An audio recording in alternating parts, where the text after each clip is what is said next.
Earlier today, we spoke about 6 Feet Under's Torment, and we spoke about how death metal in this variety, death metal whenever it came to this album, felt its age and felt it very, very harshly. We've talked about that for a couple of years now, whenever it comes to that band.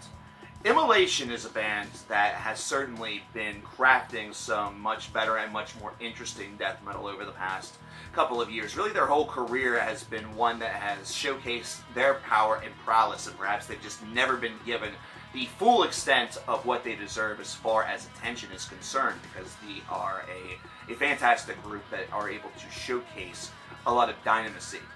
So with Atonement, their brand new album here in 2017, The Wonders, of course, has this streak continued? Are they still delivering really what feels like a rebirth of death metal the way it needs to be done, where it definitely has that old school charm to it. It definitely has that approach that still allows you to understand that this is death metal. It's not trying to be, poker.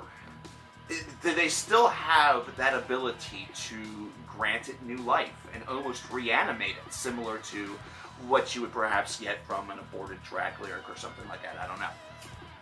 And the answer comes right with the Distorting Light, the very first cut off of this disc, 3 minutes and 14 seconds, that really displays what Immolation has been displaying to us for more than 15 years.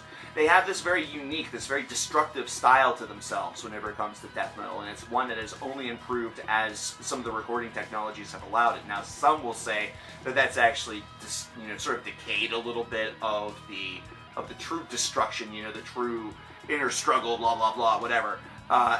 It's kind of given it a little bit too polished of a charm, but I think it actually works in Immolation's favor because of what they use and how they use it, and the way in which their guitar tone really comes across as like a buzzsaw.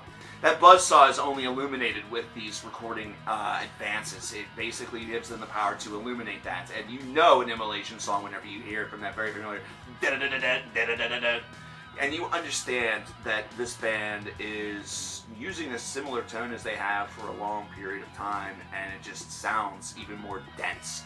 The Distorting Light is able to really deliver that, going right into When the Jackals Come, which follows it up very nicely. In fact, it may have even superseded its 4 minutes, considered as more of a pulverizing experience as opposed to one that is just heavily seen as the introduction into the madness that's about to be really witnessed within this 11-track affair.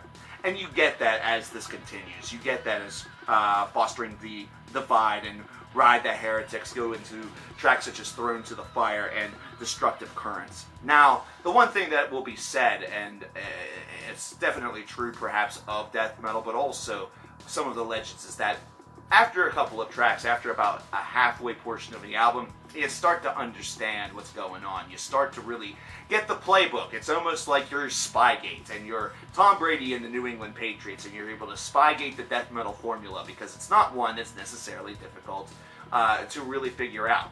It's snap the ball, hand to Barry Sanders, let him go into the end zone, you still can't catch him.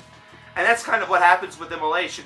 Even though you know the formula, whenever you get into Lower, Atonement, Above All, The Power of God's Epiphany, the final 5 cuts on this album, you're still really excited to see where this goes. And it still feels like it's able to conjure up enough creative ways to build upon its own themology and build upon its own trademark in order to keep you enthralled. And that's because the writing on this is very well done.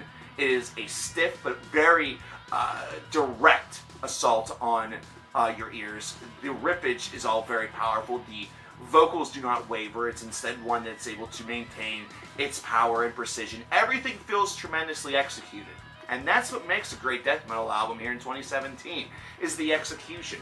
Back whenever this genre was really in its inception, execution was kind of this brave new world, this territory that was completely unknown because it was still being developed. It was still being really fostered and I guess birthed by every single band that was attempting this style a little bit differently as time went on. You think Death knew whenever they released Scream Bloody Gore that this was what this album was supposed to sound like? Or Cynic whenever they released Focus? Did they really think or go in there thinking that it was going to be a heavy metal classic album?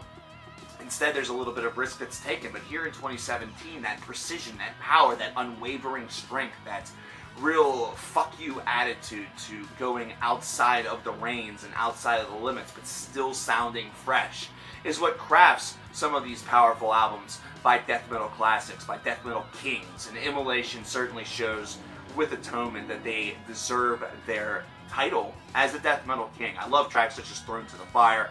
The self-titled track, 4 minutes and 32 seconds, is fantastic, and above all, being the longest track on the album, I love me long tracks from Immolation. I love, and I just love what they're able to accomplish with that thickness, with that real, just raspy, just destructive low end. That low end is what delivers the experience for me. I can remember songs such as Father, You're No Father that just absolutely blitzkrieg through my ears the first time that I heard them, and just showed me that this is a band that is just going to steamroll over you. They are just a band that is going to be uncompromising, take no prisoners, take no shit, and they are not afraid to say anything. Nothing is off limits. You best be prepared for them.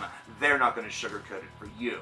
And they do that once again here on Atonement. So 15 years, 16, 17 years later, however long it's been since that first listen to Father, You're Not a Father, to right now, it is still just as uncompromising as before. I still see these guys as just as impassioned as ever, and I think that they've delivered quite an album with Atonement, one that is certainly showcasing that the better of the two that were released a couple of Fridays ago between 6 Feet Under and Immolation is Immolation by a country mile. This is a 23 out of 30. Like I said, there's going to be some moments where it's going to feel a little bit predictable. It's mainly because death metal at times can very easily be, but they still are able to stay the course to the point where there is some exploration that you see thrown and toyed in there. Not to mention, whenever the material has strength behind it, it doesn't matter if you know the play. Sometimes you still can't stop it. But I want to know what you guys think about Atonement by Immolation. Let me know in the comments below. My name is coverkillernation. What do you think about this shirt, this cancer shirt? Kind of rules, doesn't it? Speaking of old school. Old school. Scope out the Metalhead box if you haven't already. That's where I got this shirt. You can get one of your own, or whatever shirt they include this next month. They rule. They're really cool guys and gals, and they're putting out a great product.